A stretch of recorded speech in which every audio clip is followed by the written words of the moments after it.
নমস্কাৰ, এই মুহূৰ্তত আহি পৰিছে ৰাতিপুৱাৰ কেইবাটাও গুৰুত্বপূৰ্ণ খবৰ। আজি হৈছে 5 ডিচেম্বৰ। অসমৰ মুখ্যমন্ত্ৰী ডক্টৰ হিমন্ত বিশ্ব শৰ্মাই প্ৰত্যেকগৰাকী হিতাধিকাৰী একাউণ্টত সোমাই দিব চৰকাৰী ঘৰৰ প্ৰথম কিস্তি ৩২,৫০০ টকা। আৰু চৰকাৰী ঘৰৰ নতুন তালিকা প্ৰকাশ পাইছে। এতিয়াই চেক কৰি লৈ লওক তালিকাত আপোনাৰ নামটো আহিছে নে নাই। লগতে আত্মসহায়ক মহিলাৰ বাবে এখন নতুনকৈ এছঅপি আহি পৰিছে। কোনবোৰ মহিলাৰ একাউণ্টত 10,000 টকা সোমাই পৰিব, ইয়াক লৈ কেইবাটাও গুৰুত্বপূৰ্ণ মন্তব্য কৰিছে অসমৰ মুখ্যমন্ত্ৰী ডক্টৰ হিমন্ত বিশ্ব শৰ্মাই। লগতে গো মাংসক লৈ কেইবাটাও ডাঙৰ মন্তব্য কৰিছে। কেৱল ইয়াৰ নহয়, অৰুণোদয় আৰু ৰেচন কাৰ্ডৰ বাবে প্ৰত্যেকজন ব্যক্তিৰ বাবে এটা গুৰুত্বপূৰ্ণ খবৰ জাৰি কৰিছে। লগতে কেইবাটাও ৰাজনৈতিক খবৰৰ লগতে অৰাজনৈতিক খবৰ যুগুত কৰা হৈছে আজিৰ দিনটোত। গোটেই অসম তথা ভাৰতৰ বিভিন্ন প্ৰান্তৰ পৰা যুগুত হৈছে কেইবাটাও ডাঙৰ খবৰ। এনেবোৰ খবৰ নিতৌ পাই থাকিবলৈ চেনেলটি ছাবস্ক্ৰাইব কৰি ভিডিঅ'টো এটা লাইক কৰিবলৈ নাপাহৰিব। আজিৰ আমাৰ প্ৰথম খুবেই গুৰুত্বপূৰ্ণ খবৰ হৈছে অসমবাসীৰ বাবে এটা ডাঙৰ খবৰ। চৰকাৰী ঘৰৰ প্ৰত্যেকজন হিতাধিকাৰীৰ বাবে এটা ডাঙৰ খবৰ। তালিকাত নাম আহিছে নে নাই এতিয়া আপুনি চেক কৰি লৈ লওক। তালিকাত যদি নামটো আছে কিন্তু আপুনি ঘৰ পোৱা নাই নেকি, ধন লাভৰ বাবে শীঘ্ৰেই কৰক আপুনি ABPS। চৰকাৰে কেইবাটাও গুৰুত্বপূৰ্ণ পন্থা হাতত লৈছে। যদি আপোনাৰ চৰকাৰী ঘৰৰ তালিকাত নামটো অন্তৰ্ভুক্ত হৈছে তেনে ক্ষেত্ৰত আপুনি ABPS লিংক কৰিব লাগিব। কেৱল ইয়াই নহয়, যদি আপুনি চৰকাৰী ঘৰৰ বাবে আবেদন কৰিছে তথাপিও আপোনাৰ ABPS আবেদন কৰিব লাগিব। আৰু ইয়াক আপুনি কেনেকুৱাকৈ আবেদন কৰিব, লগতে ক'ত গৈ আবেদন কৰিব, সম্পূৰ্ণকৈ জনাম ভিডিঅ'টো শেষলৈকে চাই থাকিব। প্ৰধানমন্ত্ৰী গ্ৰামীণ আৱাস যোজনাৰ ঘৰ নোপোৱাসকলৰ বাবে এখন ডাঙৰ খবৰ। যদি আপুনি চৰকাৰী ঘৰ পোৱা নাই তেনে ক্ষেত্ৰত আপোনাৰ এইটো কাম কৰিব লাগিব। শীঘ্ৰেই সকলো হিতাধিকাৰী লাভ কৰিব এই আৱাস যোজনাৰ ঘৰসমূহ। তালিকাত নাম থকাৰ পিছতো আপুনি ঘৰ পোৱা নাই নেকি, তেন্তে আপুনি কি কৰিব, এতিয়া আপুনি ABPS লিংক কৰি লৈ লওক। অথবা একাউণ্টত ধন জমা হোৱা নাই নেকি, যদি তালিকাত আপোনাৰ নামটো অন্তৰ্ভুক্ত হৈ আছে আৰু এতিয়ালৈকে আপুনি চৰকাৰী ঘৰৰ টকাটো পোৱা নাই তেনে ক্ষেত্ৰত আপোনাক কি কৰিব লাগিব, ইয়াক লৈ চৰকাৰে কেইবাটাও গুৰুত্বপূৰ্ণ সিদ্ধান্ত গ্ৰহণ কৰিছে। সকলো যোগ্য দৰিদ্ৰ হিতাধিকাৰীৰ ঘৰ পোৱাটো নিশ্চিত কৰিছে চৰকাৰে। ইয়াৰ বাবে কোনো মধ্যভোগীয়ে ঘৰ কৰ্তন অথবা ধন সুৰক্ষিত কৰিব নোৱাৰিব। ইয়াৰ বাবে চৰকাৰে এখন গুৰুত্বপূৰ্ণ পন্থা হাতত লৈছে। PMAYGকে ধৰি গ্ৰাম উন্নয়নৰ সকলো আঁচনিৰ বাবে এতিয়া বাধ্যতামূলক হৈছে ABPS। ধন লাভৰ বাবে DBTৰ জৰিয়তে একত্ৰিত কৰি ABPSে নিশ্চিত কৰে জমা হোৱা ধনৰাশি। ইয়াৰ বাবে হিতাধিকাৰীসকলে বেংক একাউণ্টৰ সৈতে এক্টিভ কৰিব লাগিব ABPS আৰু একাউণ্টৰ সৈতে আধাৰ সংযোগ কৰাটো বাধ্যতামূলক। বেংকত গৈ হিতাধিকাৰীয়ে কৰিব লাগিব এক গুৰুত্বপূৰ্ণ কাম, অথবা গাঁও পঞ্চায়ত বা ব্লক অফিচত গৈ আপুনি কৰিব পাৰিব এক গুৰুত্বপূৰ্ণ কাম। হয় বন্ধু বান্ধৱীসকল, এই আপুনি অতি সহজতে আবেদন কৰিব পাৰিব।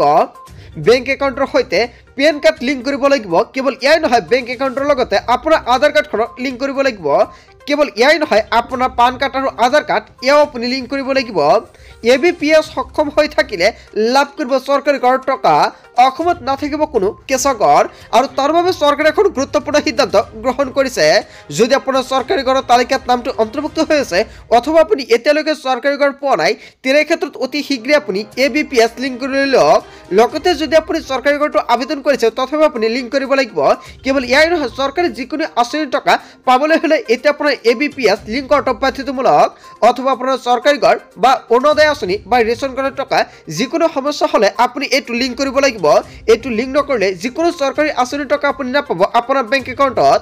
লগতে যদি আপুনি টয়লেটৰ বাবে আবেদন কৰিছে আৰু আপুনি টকাটো পোৱা নাই নেকি, লিষ্টত নাম আহিছে কিন্তু আপুনি টকা পোৱা নাই, তেনে ক্ষেত্ৰত আপুনি ABPS লিংক কৰিব লাগিব। চৰকাৰে এখন গুৰুত্বপূৰ্ণ সিদ্ধান্ত গ্ৰহণ কৰিছে। বহুতো সমস্যা হৈছে হিতাধিকাৰীৰ বাবে আৰু তাৰ বাবে চৰকাৰে এখন ডাঙৰ সিদ্ধান্ত গ্ৰহণ কৰিছে। আৰু এইটো আপুনি বেংকত গৈ লিংক কৰিব পাৰিব। আৰু ক'ত গৈ লিংক কৰিব সবিশেষ জানিলে ভিডিঅ'টোৰ জৰিয়তে। যদি আপোনাৰ কিবা অসুবিধা হয় লিংক কৰাত নিশ্চয় কমেণ্ট কৰি জনাব, সম্পূৰ্ণকৈ সহায় কৰা হ'ব। তাৰপিছত অসমবাসী ৰাজুক জনসমৰ পৰৱৰ্তী খুবেই গুৰুত্বপূৰ্ণ খবৰ, লগতে এটা ডাঙৰ খবৰ। অসমত হোটেল ৰেষ্টুৰেণ্টত নিষিদ্ধ হ'ল বিশেষ মাংস। অসমৰ হোটেল আৰু ৰেষ্টুৰেণ্টত নিষিদ্ধ হ'ল গো মাংস।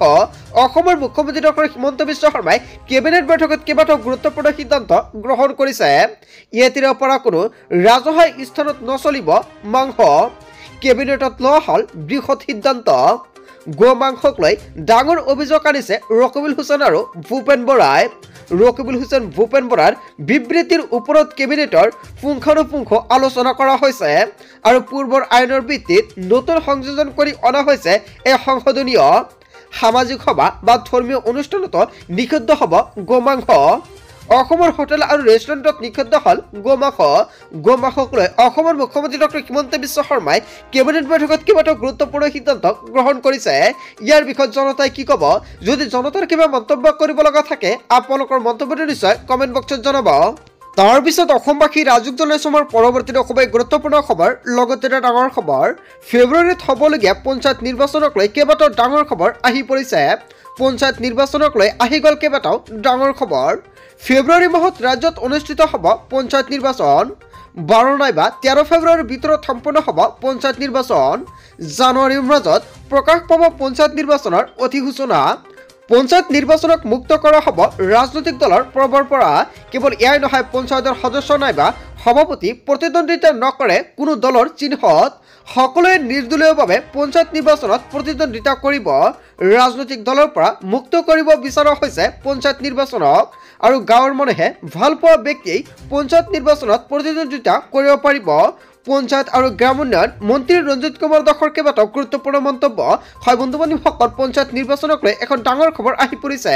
তাৰ পিছত অসমবাসী ৰাজুক জনাইছে আমাৰ পৰৱৰ্তী অসমে গুৰুত্বপূৰ্ণ খবৰ। লগতে এটা ডাঙৰ খবৰ, যান বাহনৰ গৰাকীৰ বাবে এখন ডাঙৰ খবৰ আহি পৰিছে।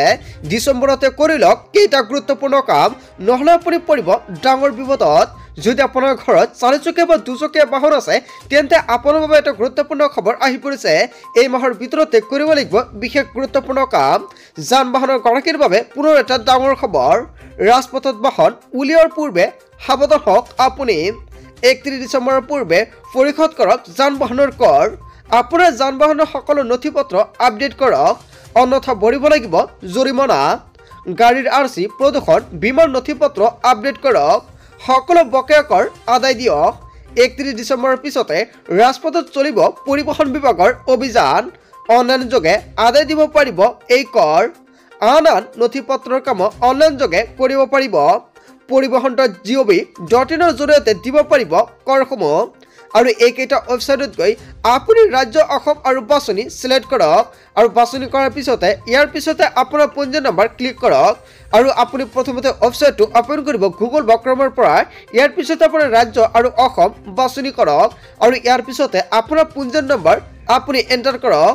ইয়াৰ পিছতে পঞ্জীয়ন নম্বৰটো এণ্টাৰ কৰাৰ পিছতে পে ইয়ৰ টেক্স এটা অপশ্যন আহি যাব। আৰু এই অপশ্যনত ক্লিক কৰি আপোনাৰ বেংকৰ সবিশেষ তথ্য দাখিল কৰিব লাগিব।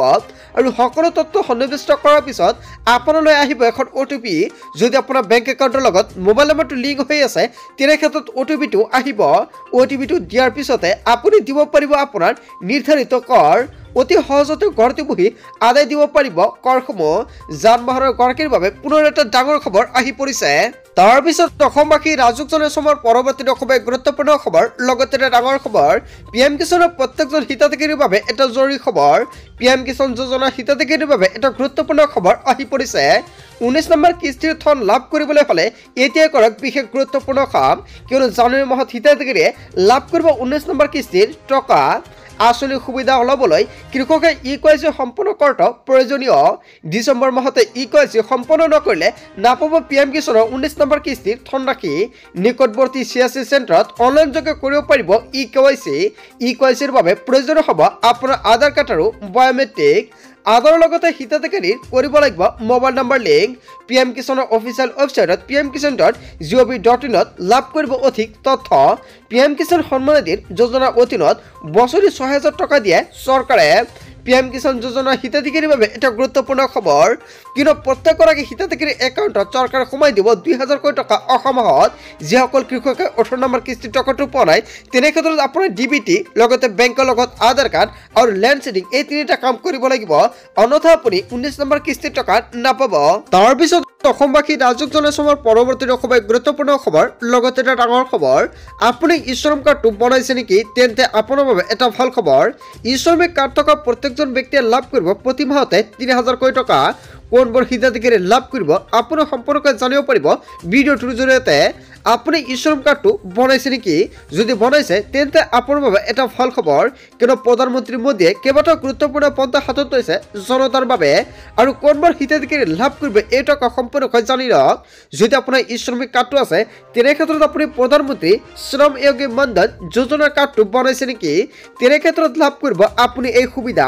আৰু ইয়াৰ মাধ্যমতে প্ৰধানমন্ত্ৰী শ্ৰমযোগী মানধন ইজ গভৰ্ণমেণ্ট স্কিম, আৰু এইখন হ'ল এখন গভৰ্ণমেণ্ট স্কিম যিটোৰ মাধ্যমত আপুনি প্ৰত্যেক মাহতে ৩০০০কৈ টকা লাভ কৰিব। আৰু কোনবোৰ হিতাধিকাৰী লাভ কৰিব সম্পূৰ্ণকৈ জানি লওক। ইয়াতে চাওক ইলিজিবিলিটি দিয়া আছে কোনবোৰ হিতাধিকাৰী লাভ কৰিব, লগতে চাওক ইয়াতে সম্পূৰ্ণকৈ দি আছে আপুনি প্ৰত্যেক মাহতে ৩০০০কৈ টকা লাভ কৰিব, কিন্তু এই টকা পেঞ্চন হিচাপে আপুনি লাভ কৰিব। আৰু ইয়াৰ আগতে কিন্তু প্ৰত্যেক মাহতে কিবা এটা টকা আপোনাৰ ইয়াতে জমা কৰিব লাগিব। ইয়াতে যাওক সম্পূৰ্ণকৈ উল্লেখ কৰিছে NTS বিটুইন 18 পৰা 40, আপোনাৰ 18 পৰা 40 বছৰৰ ভিতৰত আপোনাৰ প্ৰত্যেক মাহতে কিবা এটা টকা আপোনাৰ বেংক একাউণ্টৰ পৰা কৰ্তন কৰা হ'ব। আৰু কৰ্তন কৰাৰ পিছত যেতিয়া আপোনাৰ 60 বছৰ হ'ব তেতিয়া আপুনি প্ৰত্যেক মাহতে ৩০০০কৈ টকা লাভ কৰিব। যদি আপুনি ভাবিছে আঁচনিটো আবেদন কৰিব তেনে ক্ষেত্ৰত কৰিব পাৰিব। নিশ্চয় আপোনাক সম্পূৰ্ণকৈ জনাই দিম। যদি আপুনি ইণ্টাৰেষ্টেড হয় আপুনি কমেণ্ট কৰি জনাব যে দাদা মই এইখন এপ্লাই কৰিম, তেনে ক্ষেত্ৰত আপোনাক নিশ্চয় সম্পূৰ্ণকৈ আন এটা ভিডিঅ'ত দেখুৱাই দিয়া হ'ব আপুনি কেনেকৈ আবেদন কৰিব, লগতে কি কি নথিপত্ৰ লাগিব সম্পূৰ্ণকৈ জনাই দিম। গোটেই অসম তথা ভাৰতৰ বিভিন্ন প্ৰান্তৰ পৰা যুগুত হৈছে কেইবাটাও ডাঙৰ খবৰ। এনেবোৰ খবৰ নিতৌ পাই থাকিবলৈ চেনেলটি ছাবস্ক্ৰাইব কৰি ভিডিঅ'টো এটা লাইক কৰিবলৈ নাপাহৰিব। So thank you for watching full video.